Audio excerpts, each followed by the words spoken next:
Hello. Love poem with toast. Some of what we do to make things happen. The alarm to wake us up, the coffee to perk, the car to start. The rest of what we do trying to keep something from doing something. The skin from aging, the hoe from rusting, the truth from getting out. With yes and no like the poles of a battery powering our passage through the days.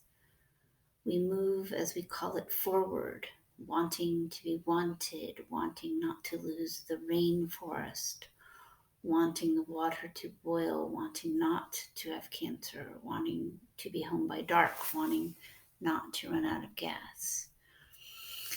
As is each of us wants the other, watching at the end, as both want not to leave the other alone, as wanting to love beyond this meat and bone, we gaze across breakfast and pretend.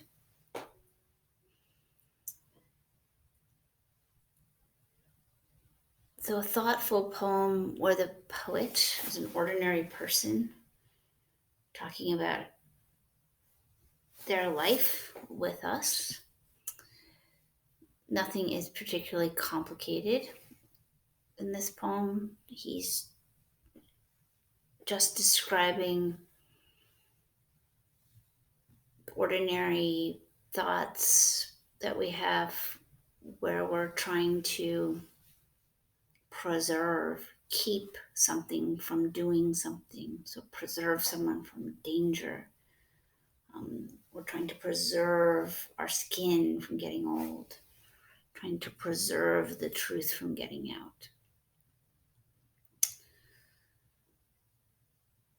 So, after he describes the ordinary worries, wanting not to lose the rainforest, wanting the water to boil, wanting to be home by dark, he goes on to say that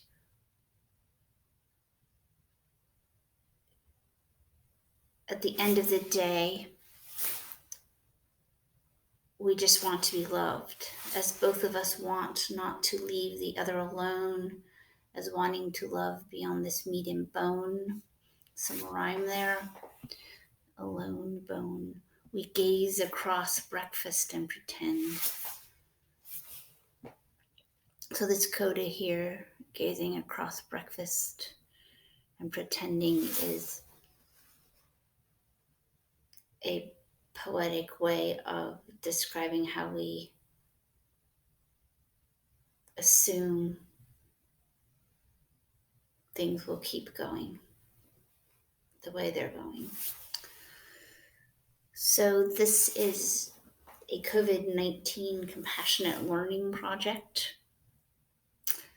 So the reflection I'd like you to do is we want to love and we wish love poems were extraordinary, that they were transcendent, more important, more transformative, more relevant than they are, more relevant than anything actually is. In this poem, um, it's a prayer to be absolved, to live on beyond the ordinary, yet it is a poem written in ordinary voice. So you can just write your own reflection.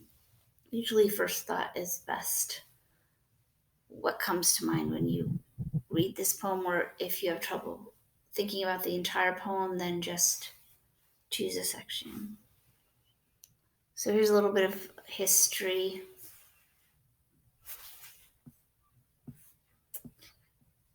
I'm going to move this so that I can stop the video if I need to.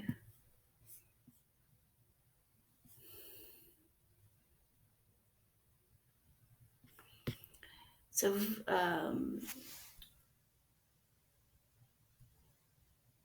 there are two literary terms associated with this poem that we could look at.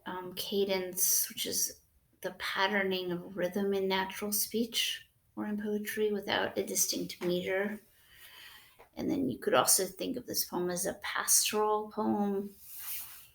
It's a bit of a stretch, but it's a love poem written in ordinary circumstance. And the way this came about in Western culture is when shepherds, working people, would write poems for their sheep.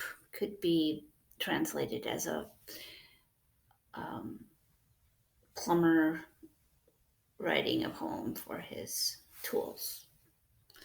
There's a definition. So I would like you to analyze and reflect on two lines in this poem, and reflect on how they're sacred, and then analyze and reflect on two lines from this poem and write on how they are ordinary or how they invoke ordinariness. Be sure to include the lines you're analyzing. Then collaborate with at least one person in the class. Collaborate. It's an important thing to do right now, either on your analytical writing or your creative writing.